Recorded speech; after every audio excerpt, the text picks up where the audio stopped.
Call number that started everything was R-1114-OBIT. Not unusual on its face. R for restricted access, 4-digit subject identifier. OBIT for obituary adjacent materials, death certificates, discharge summaries, next of kin correspondence. I process maybe 30 of those folders a week. Have been doing it for 11 years. I work in the Medical Records Archive at Callaway Regional, a mid-size hospital in central Ohio that serves 3 counties and has been operating under one name or another since 1961. The archive itself is on the 2nd floor of the East Wing, wedged between a rarely used conference room and a stairwell that smells like old pipe insulation. 2,200 square feet of shelving, 2 digitization stations, 1 supervisor who works half her hours from home, and me. My official title is Health Information Technician 2. What that means practically is that I receive records requests from clinical staff, insurance auditors, attorneys, and occasionally patients or their families. I locate the physical file if it predates our 2009 digitization. I prepare it for transfer or scanning. I log the transaction. I return the file. Repeat. My rate of error over 11 years is, according to the last internal audit, 0.3%, and the supervisor, Carol Meisner, mentioned it at my last review in the same flat tone she uses for everything, which I've decided to interpret as the closest she gets to a compliment. I'm not describing all of this because I think the job is interesting. I'm describing it because the job is exactly as uninteresting as it sounds, and that's the only reason the discrepancy with R-1114-OBIT registered at all. In a more exciting job, you might miss a thing like that. You might have too much going on. Here, there's nothing going on except the files. So when something in the files is wrong, it's very, very loud. The request came through the standard channel, a secure internal email from Dr. Renata Foss in palliative care, asking for the archived admission record for a patient whose care had transferred to her team. The patient was deceased, which is why it routed through restricted access. That part was normal. The patient name, date of birth, and medical record number were all in the body of the email, and when I ran the MRN against our index, it pulled the file location without any problem. Physical shelf, section 9, row C, position 14. I went and got it. The folder was standard manila, not much thicker than a finger. A single admission, 9 days in the spring of 1987. Discharge status listed on the outside tab as expired. I clipped the request to the front, logged the pull in our transaction system, and carried it back to the prep station to make sure nothing was missing before I sent it up. This is where I should explain something about the older physical files, because it matters later. Before 1989, the archive used a dual identifier system, the MRN on the outside of the folder, and then a secondary internal reference stamped on the inside front cover in red ink, a separate sequential number that tracked the file's position within a given year's intake cohort. So if you were the 47th patient admitted in 1987, your internal reference was 87-047. It doesn't map to anything used today, but those red numbers are still there on all the pre-1989 folders, and I've looked at enough of them that I register them automatically. The red number inside, R-1-114-, OBIT was 87-211. I noticed it, filed it away in the part of my brain that tracks numbers without caring about them, and flipped to the face sheet to verify the patient information matched what Dr. Foss had requested. The name on the face sheet was Garrett Devin Maurer. My name is Garrett Devin Maurer. I stood there for a moment looking at it. The typeface was that old dot matrix print that all the early 80s computers produced, slightly smudged at the letters with the senders. The name was centered at the top of the page, followed by a date of birth that was not my date of birth. March 4th, 1931, and an address in Milford Township I didn't recognize, and the admission date of April 9th, 1987. The rational interpretation arrived quickly, because I'm not someone who jumps to conclusions. Garrett is not a rare name. Mauer even less so. Devon is the part that slowed me down, because Devon as a middle name is specific enough that 2 Garrett Devon Mauers in the same county felt like a stretch. But it wasn't impossible, and the date of birth made the whole thing simple. This was a 56-year-old man who died in 1987. I was born in 1979. There was no overlap.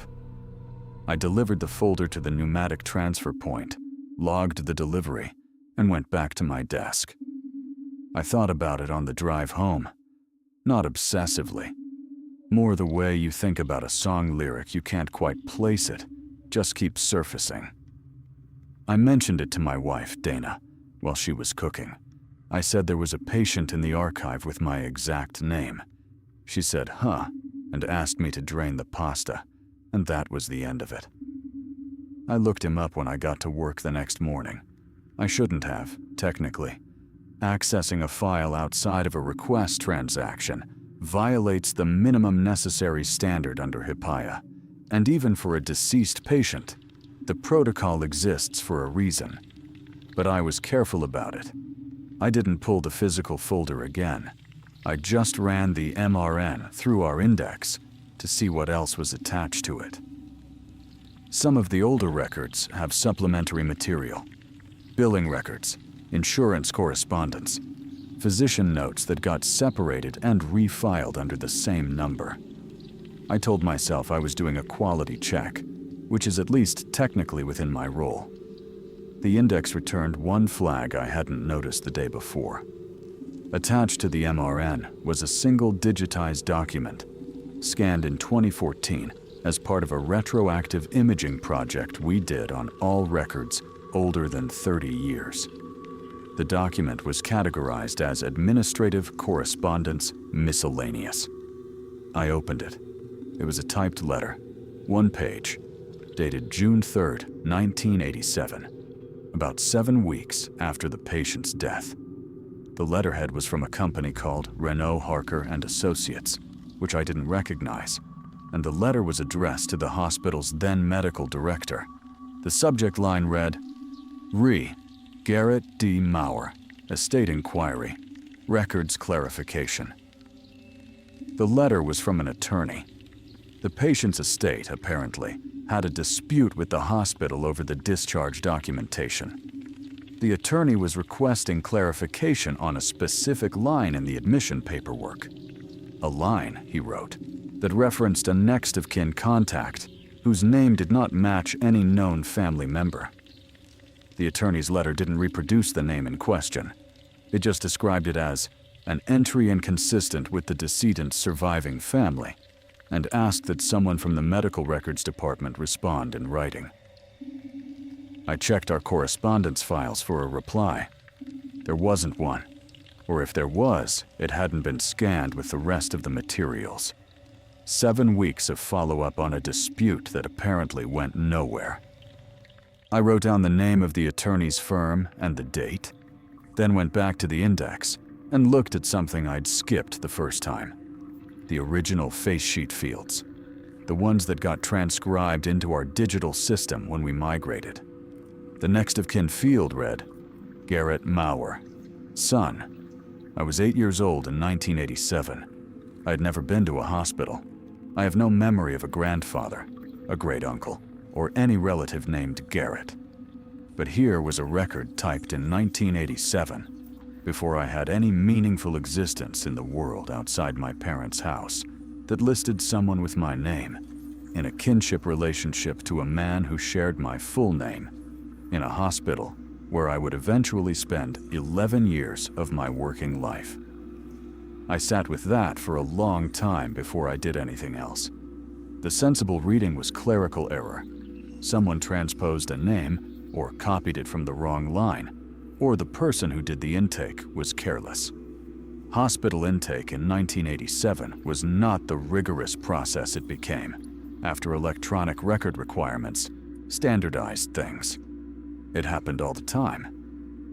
My supervisor Carol had told me once about an entire shelf of pre-1992 folders with wrong birth dates because the intake staff at the time had apparently been working with a form that placed month and day in the wrong order.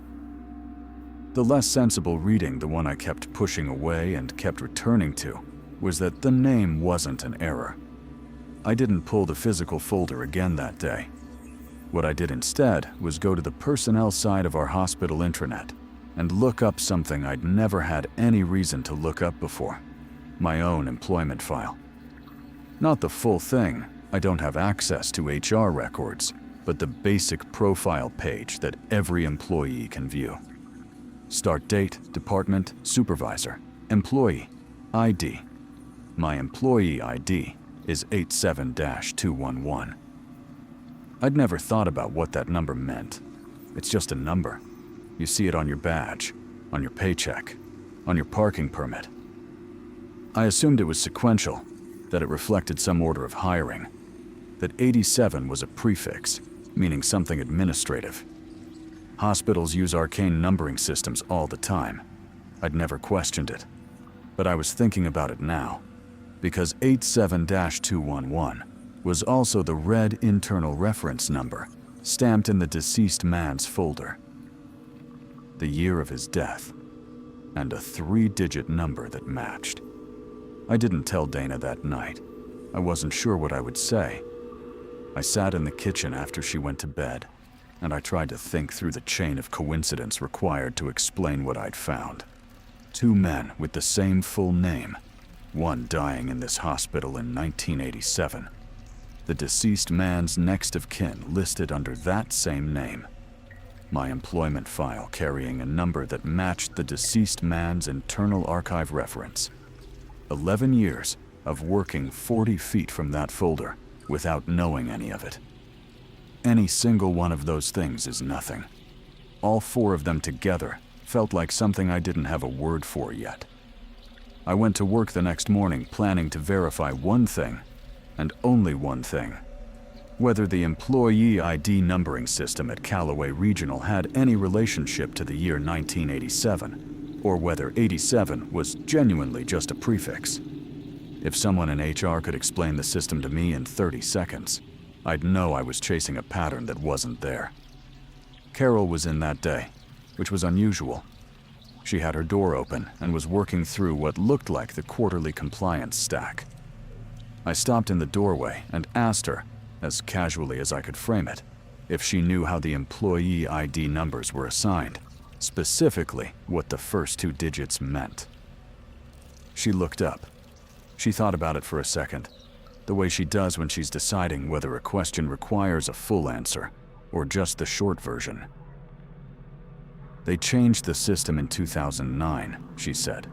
Before that, it was departmental. I don't know what the current prefix means. Why? I said I'd noticed mine didn't seem to follow the pattern of newer employees, and I was just curious. She accepted that and went back to her stack. I went back to my desk, and then I pulled up the full employee directory for the archive department, which I do have access to for routing purposes, and I looked at the ID numbers of every person in our department. Mine was the only one that started with 87. Everyone in my department hired after 2009 had an ID starting with the same 2-letter prefix, CR, for Callaway Regional. The few people hired before the changeover, like Carol, had older formats. A letter followed by 4 digits. Mine was the only pure number string in the department. Possibly in the building, though I had no way to check that without access to the full HR directory, which I didn't have. I spent about 20 minutes telling myself this still meant nothing. A legacy ID format from before the 2009 change. An administrative artifact. Someone in HR had pulled a number from an old sequence and assigned it to a new employee without knowing or caring what the sequence originally tracked. Hospitals do not maintain perfect institutional memory across 40 years of staff turnover and system migrations. The fact that my number happened to match the internal reference in a deceased patient's folder was the kind of coincidence that exists specifically to make careful people feel less careful. Then I thought about the next of kin entry again, and I couldn't make the same argument work. That wasn't a number. That was a name. Full name, typed into an intake form by a person who spoke to whoever showed up at the admissions desk on April 9, 1987, and wrote down what they were told. You don't accidentally write Garrett Mauer's son because of a system migration. Someone gave that name to someone, and it was recorded. I was not going to find the answer in the digital index. Whatever it was, if it was anything beyond an unexplained coincidence, it would be in the physical file. The full folder, not just the face sheet and the one scanned letter. The admission notes, the physician documentation, whatever the intake staff wrote down that day. The problem was that the folder was no longer on my shelf. I'd sent it to Dr. Foss in palliative care 2 days ago. She'd requested it for a patient review, which likely meant she'd finished with it quickly and sent it back through the return routing. But returns can sit in the transit bin for days if nobody flags them as urgent. I checked the return log. Nothing yet. I sent Dr. Foss a brief message through the internal system, keeping it procedural. I mentioned that the file had been part of an older cohort, flagged for a quality review I was running on pre-1989 restricted access folders, and asked if she'd had a chance to finish with it. This was not entirely a lie. I do run periodic quality reviews. It just wasn't what was actually happening. She replied within an hour. She'd finished with the file yesterday. She apologized for the delay returning it and said she'd put it in the priority return bin that morning. It came back at 2:40 in the afternoon. I signed it in, logged it as returned, and then instead of reshelving it immediately, I sat down with it at the prep station in the back corner of the archive, where the single overhead light has a dimmer switch. Nobody ever touches, and the angle makes it hard for anyone passing the door to see what you're reading. I put on a pair of the cotton gloves we use for fragile materials. I opened the folder.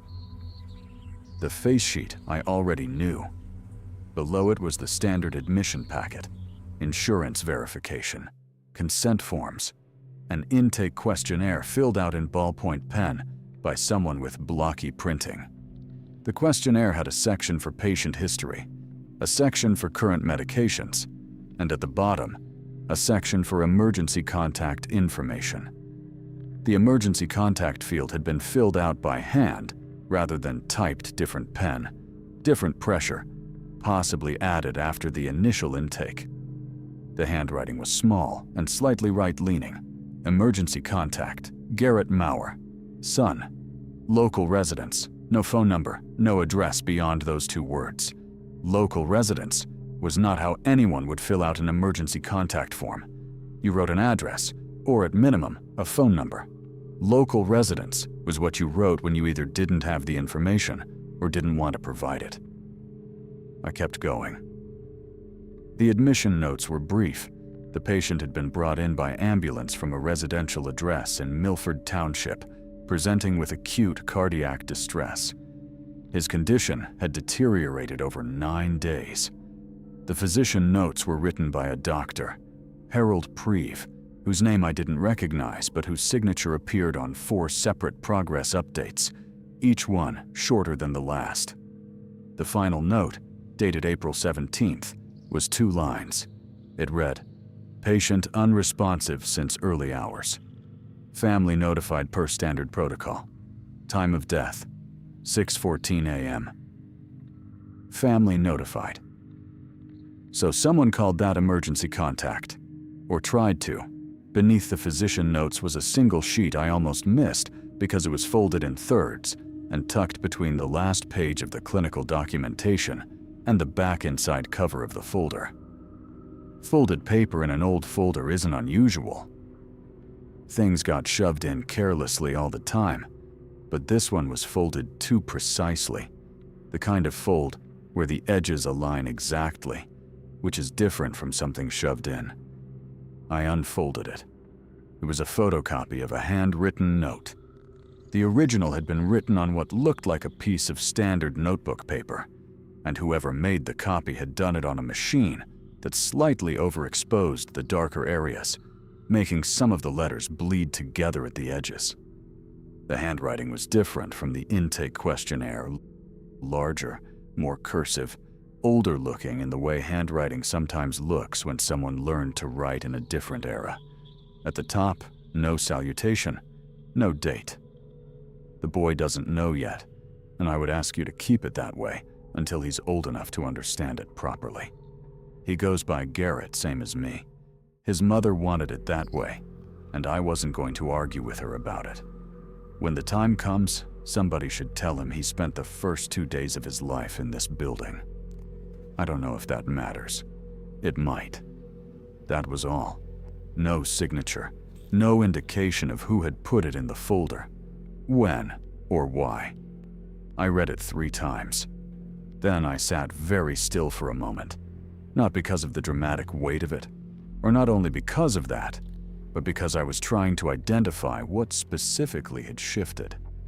The note said I'd been born in this building. That's what it meant. The old man and I shared a name because he'd given it to me, or sanctioned it, and someone my mother, presumably, or whoever handled the intake after my birth, had wanted the connection recorded somewhere. Not officially, just tucked inside a folder that would sit in an archive for decades until a request happened to bring it out. I was born in 1979. This hospital has been operating since 1961. I had never thought about where I was born, not specifically, because it had never seemed relevant. My parents divorced when I was 4. My mother died when I was 26. My father, who I have not spoken to in 9 years, lives somewhere in Arizona, according to the last address I had for him. My mother never mentioned a Garrett in her family.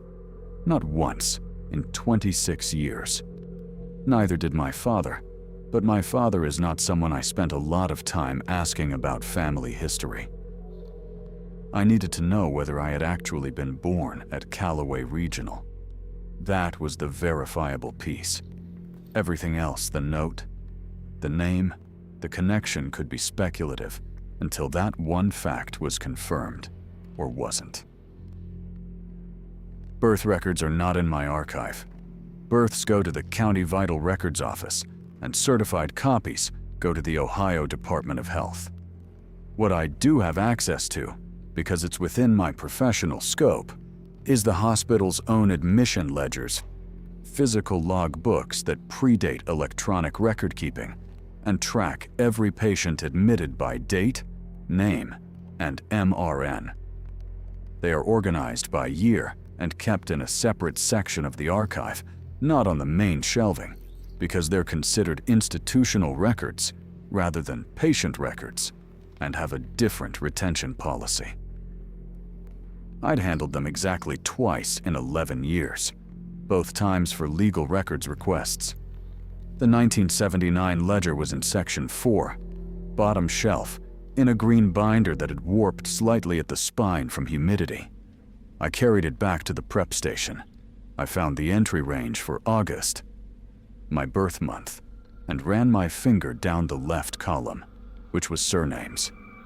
Maurer appeared on August 14th, 1979, admitted under a birth certificate request, which in the ledger's coding system meant the admission was a birth.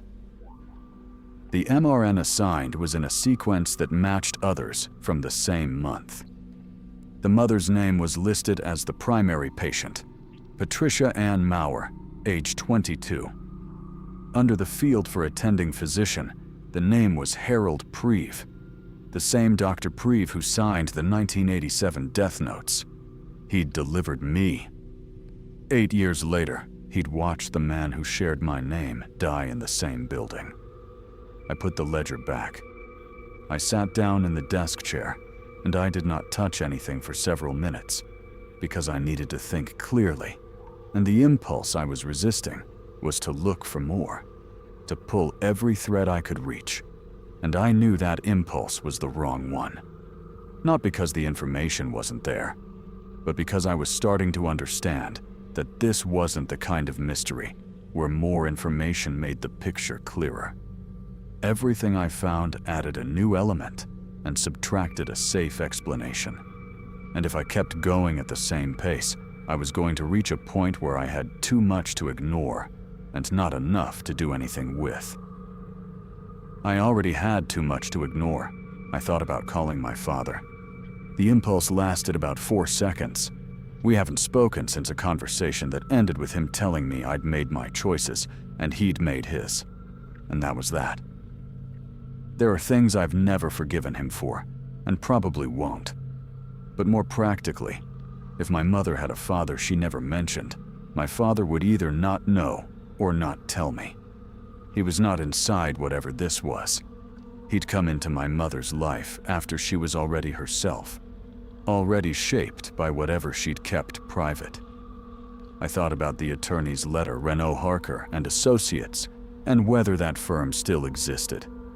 40 years is a long time for a small legal practice. But attorneys file things, and if the estate dispute had gone anywhere, there might be a record. What I actually did was go back to my computer and search our digitized correspondence files for anything involving the name Maurer across the full archive. I kept the search narrow, surname only, restricted access category, pre-2000 files. It returned 4 results. One was R-1114-0BIT, which I already had. One was a billing dispute from 1991 involving a different patient with the same last name, M. No relation, different first name, different MRN cohort. One was a 1994 records request that had been routed incorrectly and refiled.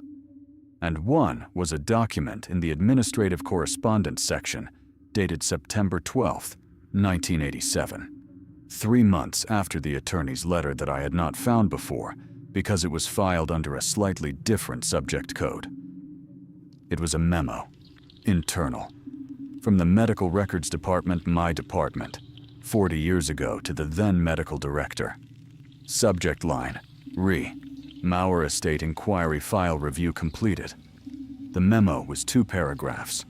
The first paragraph said that a review of the file in question had been completed and that the next of kin entry, while irregular in format, had been verified as accurate by the attending physician prior to his retirement.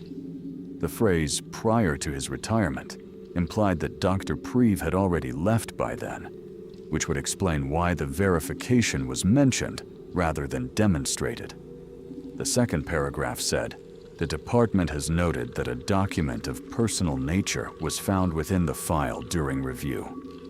Per department policy at the time of the original admission, this document has been retained in place. No further action is recommended. Per department policy at the time, there was a policy in 1987 that allowed personal documents to be retained inside patient files rather than returned to the family or destroyed. I'd never heard of such a policy. It wasn't in any of the current procedural guides. But 1987 was a different era, and policies changed constantly, especially during the period when HIPAIA was still 15 years away. The memo was signed by the department head at the time, a name I didn't recognize, M. Aldridge. I looked up M. Aldridge in the hospital's archived staff directory, which goes back to 1975 and is one of the things we digitized in the 2014 project.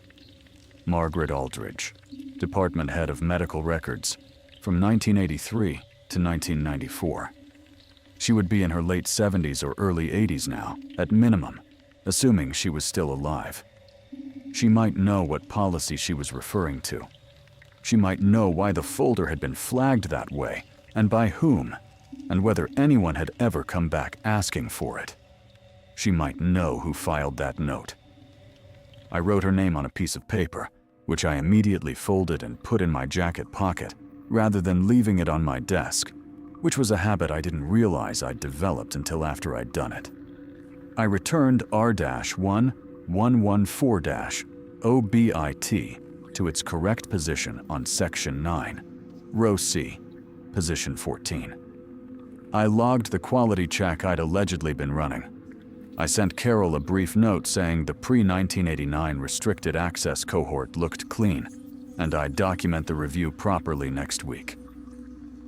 I drove home at 5 o'clock in the same car I always drive, on the same route I always take. Dana was out Thursday, is her late night at the studio, where she teaches wheel-throwing classes, so I made dinner alone and ate it standing at the counter. I kept thinking about that phrase, local residents. The emergency contact who was supposedly local, but had no address listed. The son who shared the old man's name. The physician who'd been present at both the beginning and the end, 8 years apart. I'd been working 40 feet from this for 11 years. The folder had been sitting in Section 9, Row C, Position 14 through 2 building renovations, 4 department heads, the 2009 records migration, the 2014 digitization project, and every single one of my 0.3% error rate days. Dr. Foss's request had been the first time anyone had touched it since 1987. I pulled out my phone and looked up Renault Harker and Associates. The firm didn't exist anymore, but an archived state bar record from 2008 listed a dissolution notice. One of the named partners had moved to a solo practice in Columbus. His name was David Harker. He was still licensed. David Harker's website was the kind that solo practitioners build once and never update a photograph from at least 15 years ago. A list of practice areas that included estate law and probate, a phone number, and a contact form that probably routed to an email address he checked infrequently. I used the contact form anyway, Friday morning before work, keeping it brief. I said I was a health information professional with a records question related to a former client of his firm, that the matter concerned a deceased patient from 1987, and that I'd appreciate a short conversation at his convenience. I gave him my personal cell number, not my work line. I didn't mention my name in the message. I noticed that as I was about to hit send, and I paused on it for a second, then sent it anyway. It wasn't a deliberate decision. It just felt like the wrong thing to include before I knew what he knew. The week moved normally.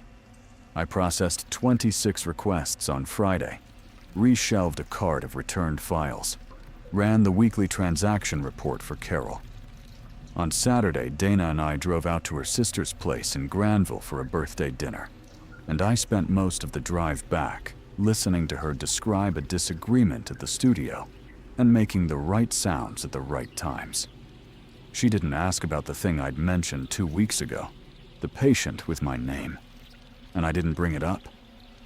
I'd kept the intermediate steps to myself because I didn't have a clean way to explain them without making them sound stranger than they were, or stranger than they might be. I hadn't decided yet. Harker called on Tuesday afternoon while I was at work. I let it go to voicemail and stepped out to the stairwell during my afternoon break to listen to it. His voice was older than I'd expected from the website photo, measured, the way attorneys sound when they're being carefully neutral. He said he'd received my message and that the matter I'd referenced was one he remembered, which he acknowledged was unusual for a case that old. He said he'd be available Wednesday morning if I wanted to speak then. I called him back Wednesday at 8, from the parking lot before my shift. He answered on the second ring. I explained who I was, my name, my position at the hospital, and I heard a brief silence on his end that I couldn't interpret. Garrett Maurer, he said. Not a question exactly. Yes. You're at the hospital now, in medical records. 11 years. Another pause. I retired from that case in 2008 when my firm dissolved, he said. The estate matter was closed well before that. I don't have any active obligation to the family.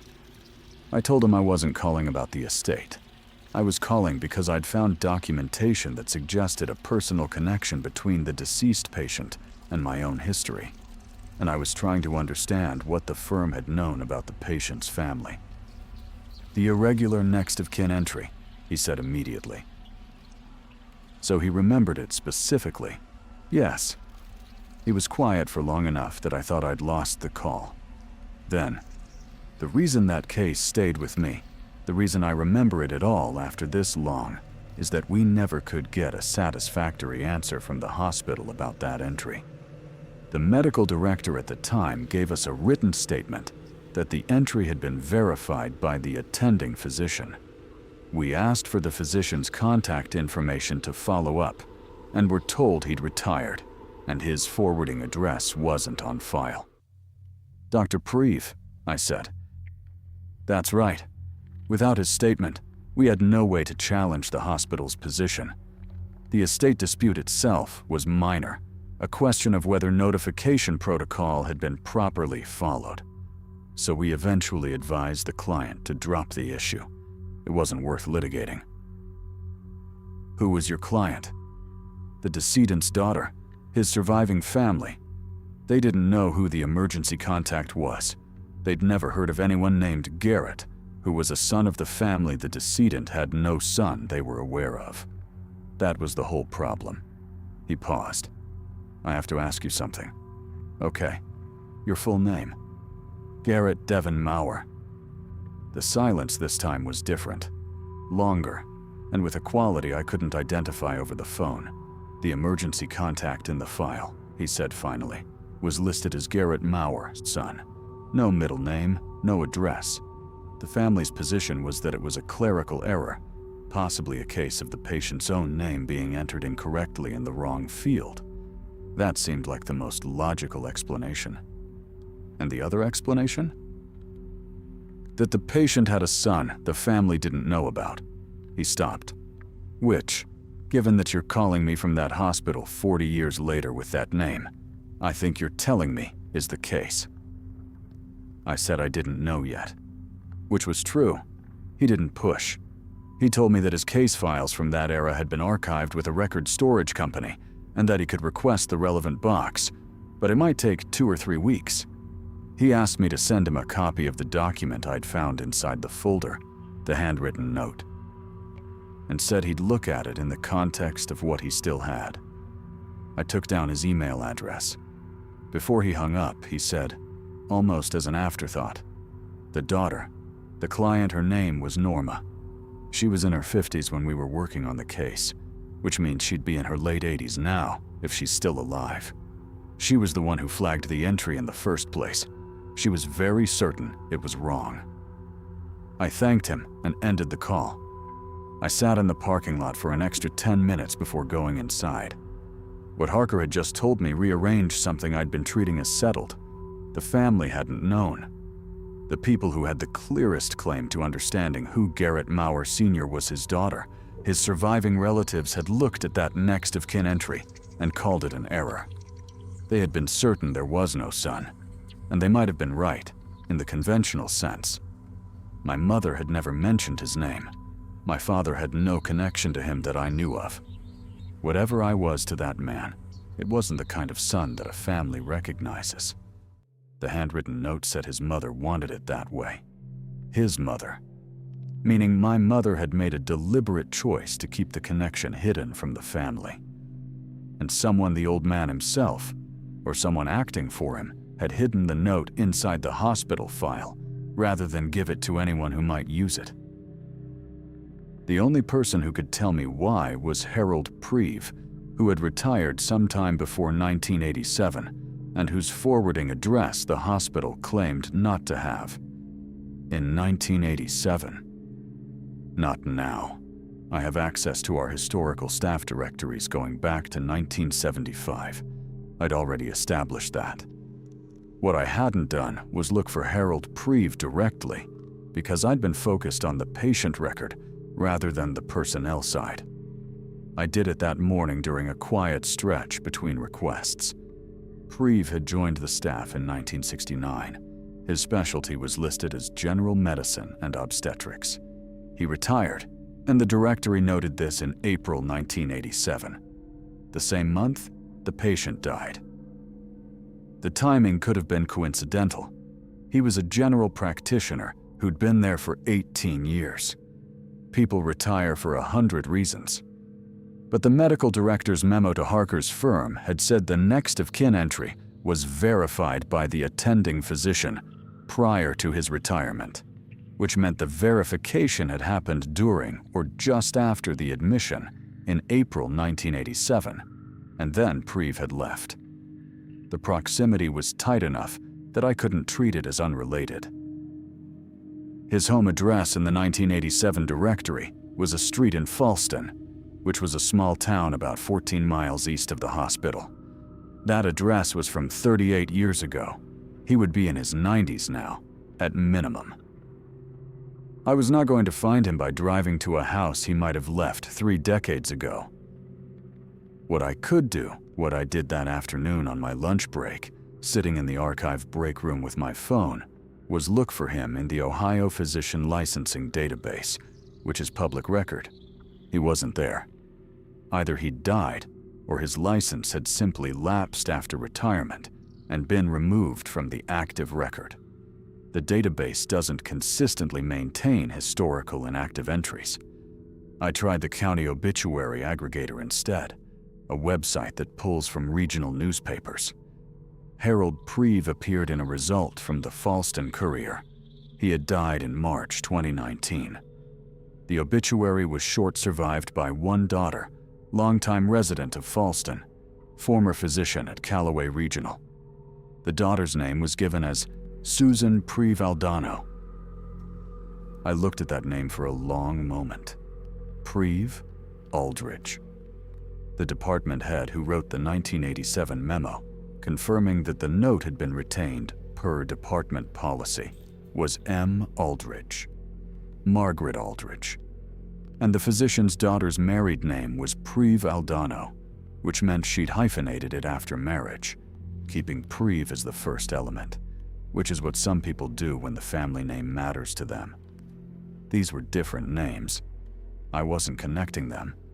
But I sat with the coincidence of it. The department head who'd officially sanctioned the note remaining in the file was operating at the same time as the physician who'd verified the irregular next of kin entry.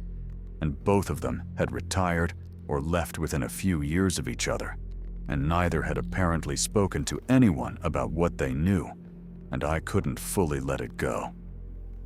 I searched Margaret Aldridge in the same obituary aggregator. She appeared in a result from 8 years ago. The surviving family listed included 2 adult children and 4 grandchildren. No connection to Preve that I could see. 2 separate people who had each, apparently, made a quiet institutional decision to preserve something rather than surface it, and then left. I scanned and emailed the handwritten note to Harker that afternoon, using my personal email on my phone rather than the hospital system, because sending a photographed patient document via my work email without a formal request chain would have been a clear policy violation. I was aware, doing it, that I was now operating outside established procedure. Not dramatically, but outside it. That awareness sat differently than I expected.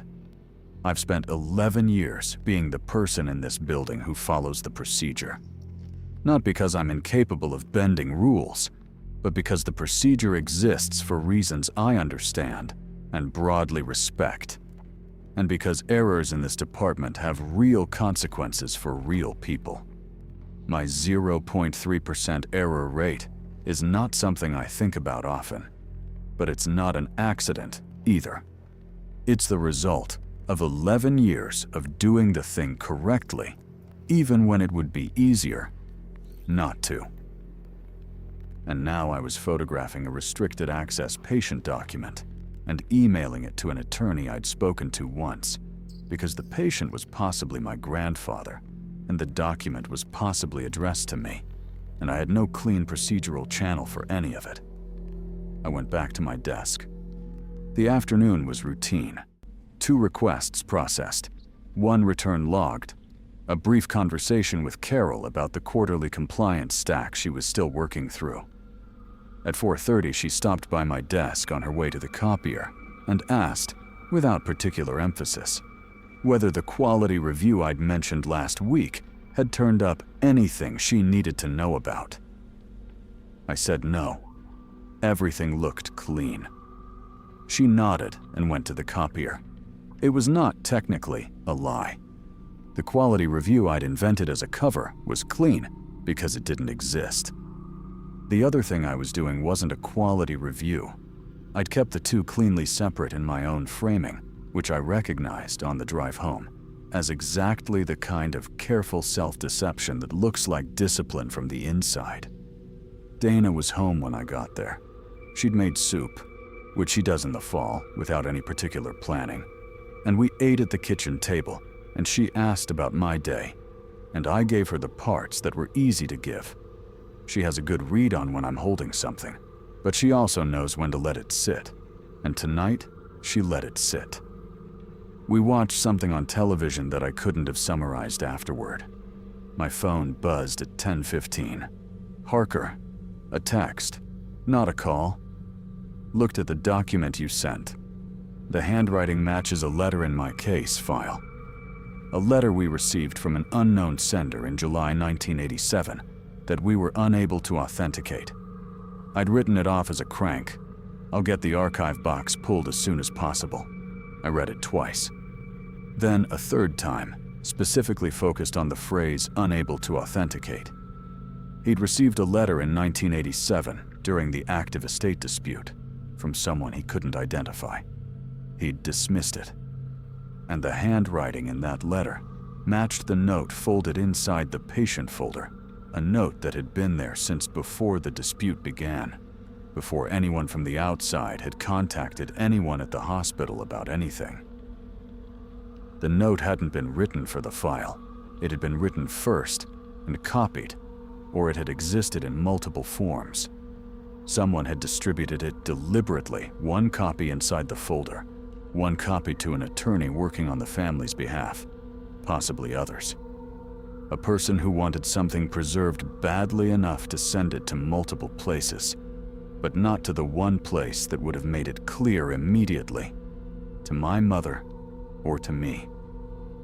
Why not to us directly? I lay in the dark for a long time, Dana asleep beside me, and I thought about what a person withholds and why. The old man had known I existed. He had named me, or approved my being named for him. He had listed me as his next of kin on his deathbed. And then he had routed every piece of that knowledge through institutions, a hospital record, an attorney's file, rather than through any human being who would have passed it to me directly. Either he had tried to reach me and been prevented, or he hadn't tried to reach me at all, and the institutional traces were the only gesture he was willing to make. I didn't know which possibility was worse. But I knew that the folder had been sitting in Section 9, Row C, Position 14, and that my employee ID had matched the number stamped inside it, and that I had worked 40 feet away from it for 11 years without knowing. And now I was thinking about whether that was also a choice someone had made, about whether my being here, in this specific building, in this specific job, was as accidental as I'd always assumed it was. That thought was the one I couldn't rationalize away in the morning. Harker called Thursday morning with something he'd found in the archive box overnight. He'd had it expedited, which told me the handwriting match had unsettled him more than his text had let on. There were 2 letters, he said. Not 1. I'd only remembered 1. But when I went through the box, there were 2, filed together because they arrived within a week of each other. July 1987. No return address on either envelope. The first one is what I described, same handwriting as your note. Short. saying that the patient had a son and that the family should not pursue the estate dispute further because it would only cause harm to people who didn't understand the situation yet. And the second one? The second one is addressed to you. I didn't say anything. By name, he said. Garrett Devon Maurer. The envelope has your name on it. Inside is a single sheet. Same handwriting. It's been in my archive box for 38 years because I had no way to connect it to a real person. The return address on the estate dispute was the deceased's daughter, and she had no idea who was sending these letters. I filed them together, and when the case closed, they stayed in the box. What does it say? I'd rather not read it to you over the phone. I can scan it and email it, or you can come to my office. Given what this apparently is, I think you should come to the office. I drove to Columbus on my lunch break, which is not a thing I've ever done in 11 years of working at Callaway Regional. Columbus is 40 minutes each way, and my lunch break is 45 minutes. I told Carol I had a personal appointment and would take the time unpaid, which she accepted without comment because I have never in 11 years taken a personal appointment during work hours. I signed out at noon, and I was back at my desk by 2:15, which meant I was technically absent for 45 minutes past my allotted time, and I logged it honestly in the time system, because at that point I was already doing enough things that weren't fully honest, and I needed somewhere to keep the line clear. Harker's office was in a building near the Short North, 3rd floor, modest but not shabby. He was in his mid-60s, gray-haired, with the careful posture of someone who'd spent decades sitting in chairs and had eventually decided to sit in them correctly. He had 2 sheets of paper on his desk. When I came in, one the photocopy of the handwritten note I'd sent him, one a scan he'd made from the original that morning. He pushed the second sheet across the desk without preamble. The handwriting was the same. I could see that immediately. The large cursive with the slightly left descending baseline, the way the letter G closed into a loop at the bottom. The sheet had aged. The scan showed yellowing at the edges, a small water stain in the upper left corner that had dried without spreading. By the time you read this, you will be old enough to understand it properly. You were born at the hospital where I spent the last part of my life, and I put your name in the file so there would be a record of you there. I know you don't know who I am. Your mother is not someone I would speak against, and I won't. What I would ask is that when you find this, and if someone does their job right, you will find this. You don't use it to cause trouble for people who don't know the story. The story is mine to tell, and I didn't tell it well. That is on me. But you being there in that building someday is not an accident. I made sure of it. I thought that was worth something. I still do. No signature. The same handwriting throughout. I read it twice at Harker's desk. Then I set it down. Not because I was done reading it, but because I needed to not be holding it for a moment. Harker waited. He was good at waiting in the way that people who have spent their careers in rooms with grieving families are good at it. Not uncomfortable. Not pushing. He knew I'd work there, I said. That's the reading, yes. He couldn't have known that. I took that job because it was posted at the right time and I needed something with stable hours because Dana was finishing her MFA. It was not a planned career decision. I understand. He died in 1987. I was 8. I didn't know he existed. I know. So when he says he made sure of it, what does that mean? He put my name in a file. He sent a letter to your office that sat in a box for 38 years. Those aren't mechanisms for making sure of anything. Harker folded his hands on the desk. I've thought about this since this morning. My reading, and I want to be clear, that it's just a reading, is that he didn't make sure you'd work there. He made sure there would be something there for you if you did. The conditional is important. He couldn't guarantee you'd take that job. But if you did, and if you stayed long enough, And if the right records request came through, the file would be there. Your name would be in it. You'd find it. Or I'd work there for 11 years and retire without ever touching that folder. Yes, that was the other possibility. I picked up the letter again. You being there in that building someday is not an accident. He hadn't written if you're there. He'd written you being there. Present tense, stated as fact, from 1987. Either he'd known something about my life that he had no way to know, or the letter was written with the confidence of someone who believed that placing the pieces correctly was enough, that a person with the right name, in the right building, doing the right kind of careful procedural work, would eventually close the circuit through sheer accumulated time. That second reading was more rational and more unsettling at the same time, because it meant that something in my ordinary life, the job I'd taken because the hours worked, the career I'd built through 11 years of doing things correctly, had been anticipated by someone who died when I was 8. Not predicted, exactly. Prepared for. Harker gave me the scan and kept the original for his files, which was his professional obligation. He also gave me, without my asking, a copy of everything in the box related to the estate dispute. The family correspondence, the letters from the unknown sender, his firm's internal notes. He said he wasn't sure it would help, but that I should have it. When I stood to leave, he said, his daughter Norma, she'd be in her late 80s now. I don't know if she's still living, but she spent a lot of time trying to understand that entry, and she never got a satisfactory answer from anyone. If you do get a satisfactory answer at some point, she might want to know. I drove back to the hospital with the scanned letter on the passenger seat in a manila envelope Harker had provided.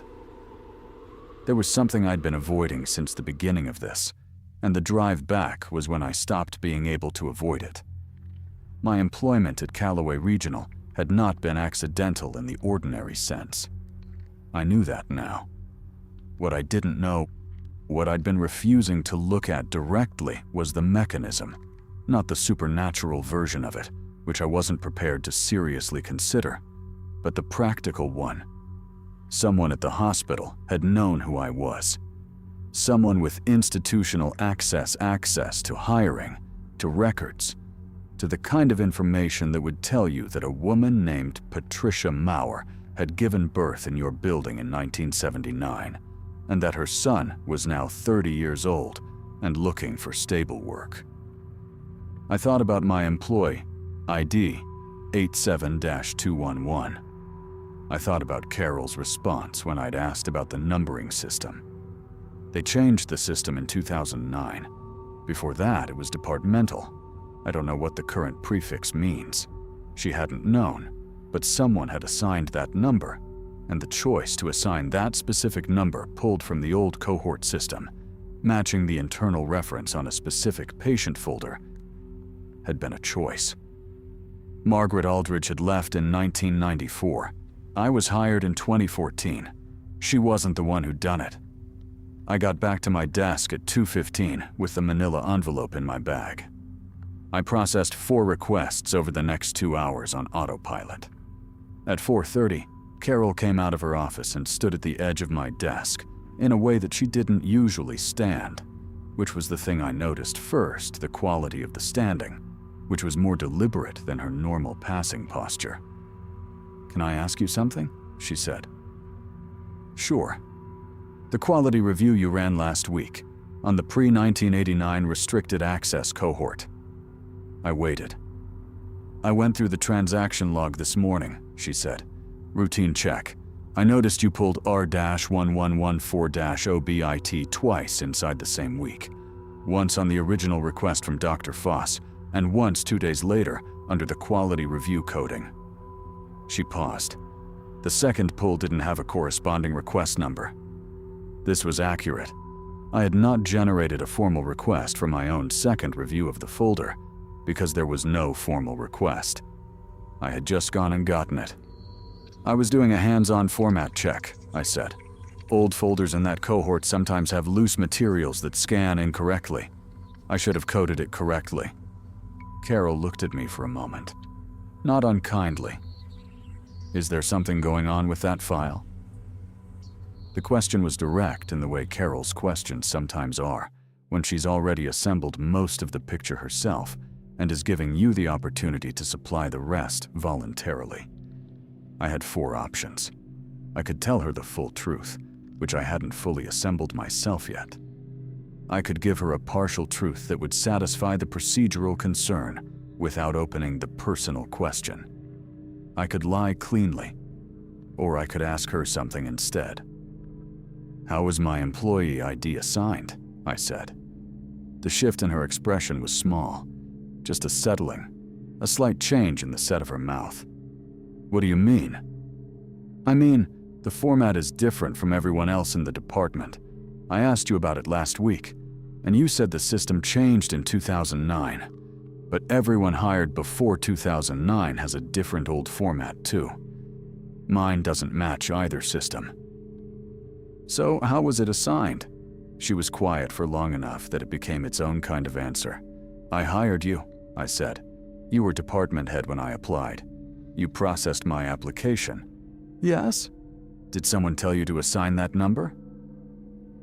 She pulled the chair from the empty desk beside mine, the desk where we put temporary staff during high-volume periods, and she sat down in it, which was something she had never done in the 7 years she'd been my supervisor. Carol does not sit at other people's desks. Your application came in through normal channels, she said. Resume, references, interview. You were the strongest candidate. That part was real. She stopped.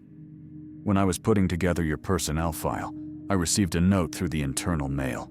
No sender identified. It said that if I hired the candidate from the Mauer application, the correct ID to assign was 87-211. It gave a reason, that the number was reserved. Reserved by whom? The note didn't say. I should have asked. I thought it was an HR administrative thing. Sometimes legacy numbers get reserved for rehires or transferred employees, and the system flags them separately. It seemed procedural. She looked at her hands. I filed the note with your personnel intake, which is standard for any correspondence that arrives during a hire, and I assigned the number. Is the note still in my personnel file? I don't know. I'd have to look. She paused. Garrett, what's in that folder? I thought about everything I'd been carrying since the day I first pulled R-1114-OBIT for Dr. Foss. The face sheet with my name, the handwritten note folded in thirds, the attorney's letter, the memo, the employment directory entries, Harker's archive box, the scan sitting in my bag right now, and under all of it, the question I'd been circling without landing on, whether my being here was something that had been arranged by someone across a span of time that exceeded any ordinary institutional memory. The old man had died in 1987, certain that I would someday be in this building. Someone had assigned me an ID number in 2014 that matched his archive reference, based on a note with no identifiable sender. Between those 2 points, Margaret Aldridge had formally noted in 1987 that the personal document inside his file was being retained per department policy. 3 separate people, separated by decades, each making a single, quiet, institutional decision that preserved the chain without anyone having to hold the whole of it. He hadn't made sure I'd come here. He'd made sure that when I came, if I came, when someone carrying his name eventually passed through this building in any professional capacity, there would be a thread to pull. And Carol had pulled one end of it, without knowing she was doing it, the day she assigned me a number. Someone had reserved. I need to see my personnel file, I said, specifically the intake correspondence. She didn't say yes, and she didn't say no. She stood up from the borrowed chair and straightened it back against the other desk and said, "Come to my office at 8 tomorrow morning, before anyone else gets in." She went back to her office and closed the door, which was the first time in my memory she'd closed it before 5 o'clock. I sat at my desk for 20 minutes, not working, which is something I have never done. Then I picked up my bag with the manila envelope inside it and walked down to Section 9, Row C, and stood in front of Position 14, where R-1114-OBIT sat in its correct place on the shelf. The folder looked exactly like every other folder on that row. Standard manila, slightly compressed from years of neighboring files pressing against it, the typed label on the tab browning faintly at the edges. I had walked past it thousands of times, had probably rested my hand against the neighboring folders while retrieving things from positions 13 and 15 without registering that it was there. I left it where it was. I didn't take it down. What I did instead was take out my phone and find the number I'd looked up earlier in the week, but hadn't used yet, the number for Norma, the daughter, who Harker had tracked to an assisted living facility in Chillicothe. He'd found it without my asking, and texted it to me the day after our call, saying only, "In case you decide you want to." 87 years old. The daughter of a man who had apparently had a son she never knew about. She had spent the active part of the estate dispute in 1987, certain that the name in the file was an error, and she'd gone the rest of her life without an answer. I could give her one, not a clean one, but the shape of one enough to explain what the name meant, where it came from, what the note inside the folder had been trying to do. Or I could leave it where it was, the way it had been left for 38 years by people who'd each decided, one at a time, that the story was better preserved than surfaced. The folder was in my archive. The letter was in my bag. The decision was mine, and I understood now that it had been waiting for me specifically, that the whole long architecture of it had been aimed at exactly this: a person with the right name, in the right building, finally holding both ends of the thread and having to choose what to do with them. I called Norma's number. It rang 4 times before anyone picked up. A woman answered, not Norma's younger voice, a little guarded, the tone of someone who has learned to screen calls for an elderly relative. I said I was trying to reach Norma, that I was calling about a family matter that I believed she'd been trying to resolve for a long time. I gave my name. There was a brief pause on the other end. "Mauer?" she said. "Yes?" Another pause, different in quality from the first. "Hold on." It took about 2 minutes. I stood in the archive aisle with the phone against my ear and looked at the shelf without looking at anything on it. Then an older voice came on the line, thin but alert. The kind of alert that comes from a person who has spent decades making careful decisions about how much energy to spend on what. "Garrett Mauer," she said. "Yes, ma'am." "I'm 87 years old and I've been waiting for this phone call for 38 years, so you'll forgive me if I skip the pleasantries. Are you his son?" "His grandson, I think. I'm still working out the details." "He had a son," she said. "He always said he didn't, but he had a son. The son had a child, and the child is you." She said it like she was closing a file. "Was there a note inside the hospital record?" "Yes. I knew there was a note. I spent 2 years trying to get that hospital to show me what was in that folder, and they never would." Her voice didn't carry anger the way I expected it to. It was more like the flat satisfaction of having been right about something for a very long time. "What did it say?" I read it to her from the photo on my phone. She was quiet throughout. When I finished, she said, "That sounds like him. He never told a story if he could leave a trail instead." A brief pause. "He was not a cruel man. I want you to understand that. He was private in a way that cost other people things they should have had. That's its own kind of cruelty, but I don't think he knew it." I asked if she'd known about my mother. She said she hadn't known anything concrete. She'd known there had been a woman, Before her mother. Before the family she knew. But her father had been in his 40s when Norma was born, and his life before that was a closed room. She'd never gotten a name. Patricia, I said. Her name was Patricia. She died in 2005. I'm sorry. She never told me about him. She kept it the whole time. Yes, Norma said. And nothing else, which was the right response. We talked for 20 minutes. She told me things she'd spent 38 years assembling from partial evidence. That her father had been involved with a woman in his 30s briefly. That the relationship had ended badly. That there had been a child she'd always suspected existed, but couldn't prove. That he'd never explained the emergency contact listing to his family directly. That he'd been lucid until the last 2 days of his life, which meant the omission was deliberate all the way to the end. She told me he'd been a difficult man to know, but that he'd genuinely believed in certain things. That information belonged to the person it concerned, that a document outlasted the people who made it, that leaving the right thing in the right place was a form of honesty, even if it wasn't the ordinary kind. I told her about the employment connection, the ID number, the note in Harker's archive box addressed to me. She listened without interruption. When I finished, she said, "So he arranged for you to find it." He arranged for it to be findable. I'm not sure he could have arranged for me specifically. He arranged for the right conditions, she said. He was practical that way. He didn't believe in fate. He believed in preparation. Another pause. What are you going to do with it? I thought about that. I don't know yet.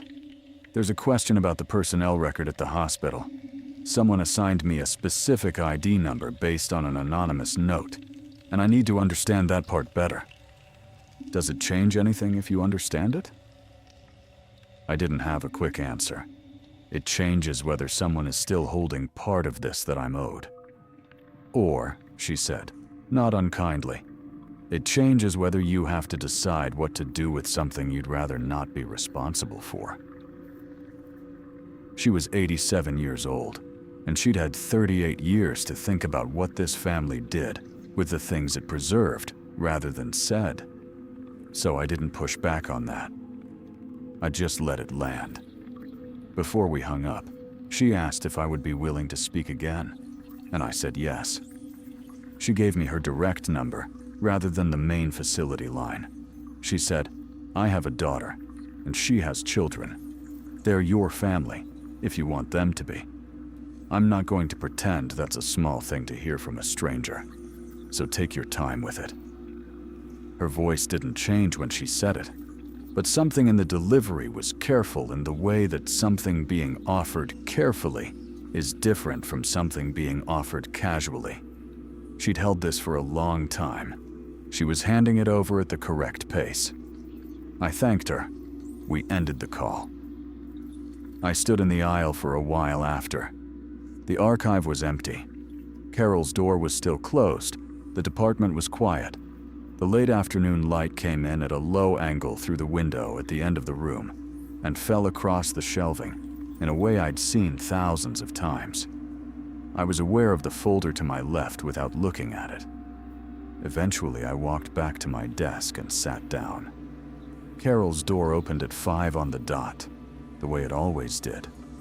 She came out with her coat and her bag, and she stopped at my desk, and the look on her face was the specific look of someone who has made a decision during a closed-door afternoon and is about to deliver it in as few words as possible.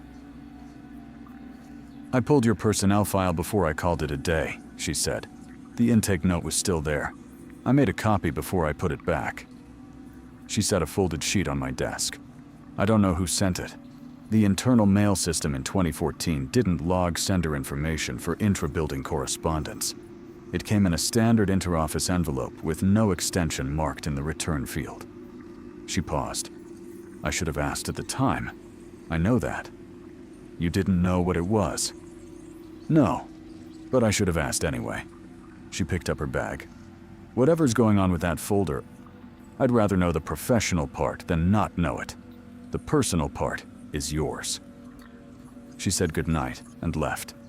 I unfolded the copy. It was typed on plain paper. No letterhead. Short.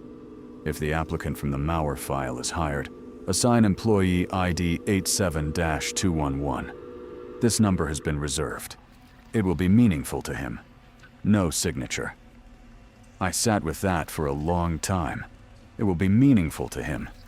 Not, it may be meaningful. Not, it should be. Future declarative. As though whoever sent the note had known with certainty not only that I'd take the job, but that I would eventually find the folder, read the file, and understand what the number meant. Which required knowing that I was the kind of person who would notice. The kind of person who tracked numbers without caring about them, who ran error rates at 0.3%, who filed the right detail in the right part of his brain for later retrieval. Norma's voice came back to me. He believed in preparation. He didn't believe in fate. The note to Harker's office had been sent in 1987. The note to Carol in 2014 had no identified sender. Those were 27 years apart. The old man had been dead since April of the first year. So either someone else had carried this forward, someone who knew the original arrangement and had maintained it across decades, or there was a simpler explanation I was resisting because it was neater and stranger at the same time. That the 2014 note had been prepared in 1987 alongside everything else, and had simply waited in the system for the right moment to enter circulation. I had no way to verify that.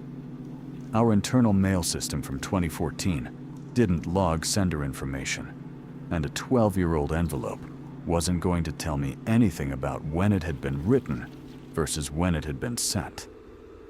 Both explanations required me to accept something I couldn't fully rationalize, so I made myself stop trying to choose between them and focused instead on what I actually knew. What I knew was this. A man had died in this building believing I would someday work here. He had left traces designed for a specific kind of person. Observant, methodical, working with records. The sort of person who notices a number and files it away without dismissing it. He had either known I would be that kind of person, or he had designed his trail to only be visible to someone who was, which amounted to the same thing. He had not tried to reach my mother or tell the story cleanly. He had trusted the archive. That was the part I kept returning to. He had trusted the archive, not a person, not a relationship, not a direct line of communication, a building and its systems, and the slow accumulation of time. And the archive had held it, faithfully, for 38 years, and so had I without knowing it, carrying his name into the one place where his name was already recorded. There was a version of this that was a horror story, and I'd been treating it as that for 2 weeks. The impossible employment number, the folder that had been waiting, the note addressed to me before I existed as anyone's professional decision. Looked at from one angle, it was a thing built to find me, and the implications of being found, of having been anticipated, prepared for, filed, were genuinely unsettling, in a way I'm not going to pretend they weren't. But there was another version, an old man, dying, who knew he'd made a choice that cost someone something, and who did not know how to say that directly, and who did the only thing he knew how to do instead. He preserved it correctly. He put it in the right folder, in the right building, and he trusted that a careful person would eventually find it. He hadn't been wrong about what I was, even if he'd been wrong about almost everything else. I drove home later than usual. Dana was reading on the couch when I came in, and she looked up with the question that she forms with her expression rather than saying out loud. I sat down next to her, and I told her the whole thing. Not a version of it, not the safe parts, the full sequence, from R-1114-OBIT to Harker's office, to the phone call with Norma, to Carol's folded sheet. She didn't interrupt. She asked 2 questions when I finished: whether I believed the note in the folder was genuine, and what I was going to do about the family. I said I believed the note was genuine. I said I didn't know about the family yet, but that I'd told Norma I would call again, and that I meant it. She put her book down and she held my hand, and we sat there for a while without talking, which was what I needed. The question of the 2014 note, who had sent it, how it had arrived 27 years after the man who'd arranged everything else had died, I set that down deliberately, the way you set down something you've been gripping too hard. It was possible I would never have an answer. It was possible the answer existed somewhere in a chain of ordinary human decisions, each person knowing one piece and passing it forward, a relay long enough and quiet enough to look like something else entirely. That was less frightening than the alternative, and also, I'd found, less frightening than the feeling of needing to know. There are things the archive holds that don't yield to procedure. I've worked there long enough to know that. You request a file, you review it, you log it, you return it to the shelf. The transaction is complete. What it means is a different question, and the archive doesn't answer those. It just keeps them. I went to Carol's office at 8 the next morning, as she'd asked. She had my personnel file open on her desk and the unsigned note beside it. She'd also pulled the transaction logs for R-1114-0BIT going back to digitization. A complete list of every time the folder had been accessed in our system. Before Dr. Foss's request, the last logged access was in 2014, during the imaging project, when it had been scanned and returned. Before that, 1987. The folder had sat undisturbed for 27 years between its last active handling and the day I brought it to the prep station. Carol looked at the logs and then at me. "I'm going to amend your ID to the current format," she said. "Effective this quarter. The legacy number is an administrative irregularity, and it should have been corrected at higher." She closed the file. "I'm also going to flag the 1987 restricted folder for a formal retention review. Given its age and the attached correspondence, it qualifies. That's a routine process, and it goes through me, not through you." I understood what she was doing. She was taking the professional piece of it into her own hands, so that I didn't have to be the one who decided what happened to the folder officially. She was also, without saying so, making it harder for anyone to argue that I'd handled any of this improperly, because a retention review she initiated was a separate thing from the quality review I'd invented. I thanked her. She said there was nothing to thank her for, and moved on to the compliance stack, which she'd apparently finished because it was no longer on the corner of her desk. My new ID is CR-0-847. It appeared in the system on the 1st of the following month, the same way all administrative corrections appear quietly, without announcement, as though it had always been that way. I still know the old number. I don't think I'll forget it. I've spoken to Norma 3 times since then. Her daughter, whose name is Celia, reached out separately with a brief and careful email. She said she understood if I needed time, and that there was no expectation, and that her mother had asked her to pass along that she hoped I was well. I wrote back. We've exchanged 4 or 5 messages now. I haven't met any of them in person. That is still ahead of me. Or it isn't. And I'm letting it develop at the pace it develops. What changed is harder to name. I don't mean about the family, which is a long and ongoing thing. I mean about the work. I walk past Section 9 every day, and I know what's in Row C, Position 14. And I know now that what I do in this room, the careful, repetitive, unglamorous work of keeping records correctly, is the reason any of it survived long enough to matter. Not because I specifically did anything extraordinary, but because the archive held it. And the archive holds things because people like me maintain the conditions under which holding is possible. The old man understood that.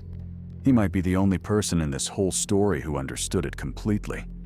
He trusted the institution, not because institutions are trustworthy, but because he believed that somewhere inside the institution, there would eventually be a person worth trusting. And he built his trail for that person, rather than for a specific face. I think about that more than I expected to. He got lucky that the person turned out to be me, and I got lucky that the request came through when it did, and I happened to look at the secondary number on the inside cover of a folder I'd already processed. 1,000 things could have broken the chain. Most of them didn't, and I'm still not sure whether to call that design or probability or something I don't have a clean word for. What I know is that I work in the archive, and I am good at it. And a man who shared my name believed that would be true before it was, and left something in the right place for the right person, and the right person eventually came.